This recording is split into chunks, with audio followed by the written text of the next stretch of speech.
ప్రపంచానికి కొత్త ఏడాది పండుగొస్తే విజయవాడకు పుస్తకాల పండుగొచ్చింది. పుస్తక మహోత్సవానికి వేల మంది పుస్తక ప్రియులు తరలివచ్చి కొనుగోలు చేస్తున్నారు. 230 స్టాళ్లలోని లక్షలాది పుస్తకాలను తరచి చూస్తున్నారు. పుస్తక ప్రియులతో విజయవాడ ఇందిరాగాంధీ మున్సిపల్ స్టేడియంలో పండుగ వాతావరణం నెలకొంది. విద్యార్థులు, ఉద్యోగార్థులు, సాహితీ ప్రేమికులు, ఆధ్యాత్మిక వాదులతో పుస్తక స్టాళ్లు కళకళ్లాడుతున్నాయి. అన్ని రకాల పుస్తకాలు ఒకే చోట అందుబాటులో ఉంచడం పట్ల పుస్తక ప్రేమికులు, పాఠకులు సంతోషం వ్యక్తం చేస్తున్నారు. వివిధ అంశాలపై నిర్వహిస్తున్న సదస్సులో పాఠకులు, చిన్నారుల్ని ఆకట్టుకుంటున్నాయి. ఇది ఒలింపియాడ్ ఎగ్జామ్స్ కోసం టాక్టికల్ స్కిల్స్ పెంచుకోవడానికి బుక్స్ కొనుక్కోవడానికి వచ్చాను.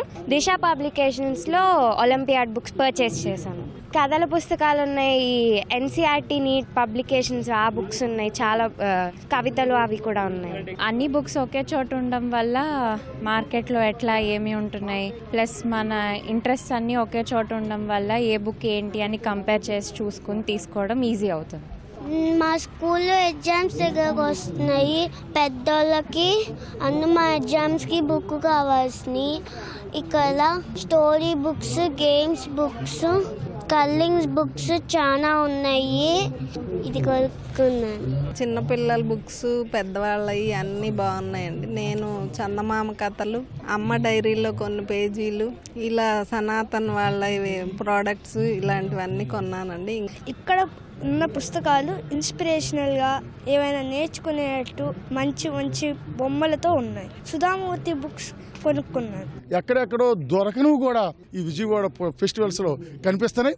ఈ పుస్తకాలు పిల్లలకు కూడా తీసుకెళ్ళడానికి ఇవన్నిటికి కూడా చాలా ఉపయోగకరమైనవి, విలువైన గ్రంథాలు ఇక్కడ మనకు లభ్యమవుతాయి.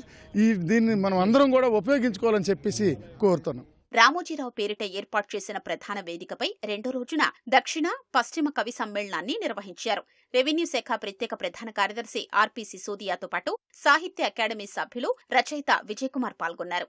సాంకేతికత ఎంత పెరిగినా పుస్తకాల్లో లభ్యమయ్యే జ్ఞానం మరో చోట దొరకదని వక్తలు అన్నారు. పుస్తకాల్లో ఉన్నటువంటి నాలెడ్జ్ అది ఇంకా వేరే సోర్సెస్కి ఎత్తుక్కోవడం చాలా కష్టం. పుస్తకం చదివే అలవాట్లు పెంచుకోవాలి.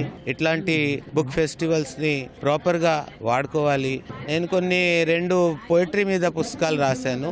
నాకు ఆ సందర్భంగా పిలవడం జరిగింది. కొనుక్కోలేకపోతే మనం లైబ్రరీకి పోయి మనం పుస్తకాలు చదువుకోవచ్చు. పుస్తకం చదివితే ఎంటర్టైన్మెంటే కాదు, మనకి నాలెడ్జ్ కూడా పెరుగుతుంది. ఈ ప్రభుత్వం విజయవాడ నడిబొడ్డులో ఈ ప్రదర్శన ఏర్పాటు చేయడం ద్వారా పుస్తకాల పట్ల, సమాజంలో జ్ఞానాభివృద్ధి పట్ల తన నిబద్ధత చాటుకుంది. రీడింగ్ కమ్యూనిటీగా, పుస్తకాల మీద ఆసక్తి ఉన్న వ్యక్తులుగా, ప్రచురణకర్తలుగా, రచయితలుగా మేము ఈ ప్రభుత్వం పట్ల కృతజ్ఞత ప్రకటిస్తున్నాం. 98వ నంబర్ స్టాళ్లో టీడీపీ వ్యవస్థాపకుడు నందమూరి తారక రామారావు జీవిత విశేషాలతో కూడిన పుస్తకాలకు మంచి ఆదరణ లభిస్తోందని ఎన్టీఆర్ లిటరేచర్ కమిటీ అధ్యక్షుడు టీడీ జనార్దన్ తెలిపారు.